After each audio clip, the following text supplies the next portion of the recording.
Специјалното јавно обвинителство постапува согласно политиките, желбите и намерите на СДСМ и она што представува нивен круг на пријатели и помагачи кон крајната цел, а тоа е редефинирање на Македонија и вовед во бинационална држава и федерализација, вели новинарот на Република Наум Стоилковски, кој присуствуваше на денешниот протест на телевизија Нова пред специјалното јавно обвинителство и ја даде својата поддршка за работата на телевизијата. Според Стоилковски, специјалното јавно обвинителство сака да ги превоспита медиумите кои не им се блиски на СДСМ.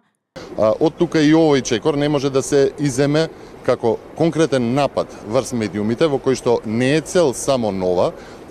како телевизија која што ги застапува интересите на граѓаните и на државните и националните интереси, туку и другите медиуми, затоа што истовремено додека се напаѓаат медиумите, се напаѓаат и многу други компании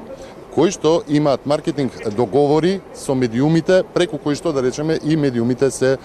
издржуваат. Социјалдемократскиот лидер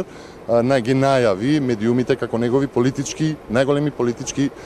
непријатели. Тоа што го прави СДСМ и СЈО воедно, едно со друго не можеме да ги одвоиме, гледајќи го прво составот, второ екипираноста на СЈО, трето нивните постапки,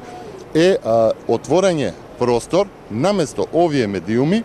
да се појават, односно нивното место и улога во општеството да го заземат оние така наречени канвас медиуми, кои што и веќе од поодамна ги застапуваат политиките на социјалдемократите. На денешниот протест гостин во мобилното студио на телевизија Нова беше и универзитетската професорка Тања Каракамишева, која оцени дека специјалното јавно обвинителство со конструирани случаи сакаат да се наметнат како правен фактор во државата, но ова обвинителство го има изгубено кредибилитетот и работи како продолжена рака на Социјалдемократскиот сојуз.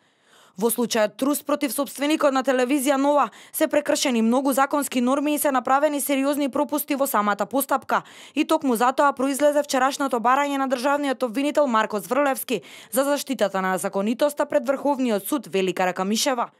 Сосема на место, значи барањето за заштита на законитост особено е на место во овој случај, затоа што од решението и на Основниот суд и на Кривичниот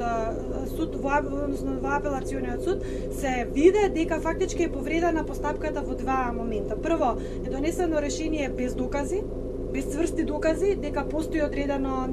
сомнение дека човекот сторил одредено кривично дело и така натаму, значи без доказ е донесено такво решение. И второ, е повреден членот од ЗКП кој се однесува на суспензивното дејство на жалбата. За жал, судиите требале да знаат дека во моментот кога поднесува жалба адвокатот на обвинетиот, дека тоа треба да го одложи извршувањето на решението. Тие тоа не го земале предвид и барале веднаш да се спроведе решението, да се изврши решението, што е спротивно на закон. И од тука сосема е логично што јавниот обвинител Зврлевски поднел до Врховниот суд барање за заштита на законитост, кое што како мерка се презема или се бара во оние случаи кога имаме повреда на законитоста, како што е во конкретниот случај, и повреда на слободите и правата утврдени во Уставот и во Законот за кривичната постапка, како што е во случајот со Сејат Кочев. Брендираното мобилно студио на телевизија Нова заедно со дел од уредничкиот, техничкиот и новинарскиот тим денеска на мирниот протест пред СЈО, поддржан од граѓани, представници на боšnjačката заедница и вработени во компаниите на Кочан, испратија порака да престанат притисоците врз медиумите и телевизија Нова.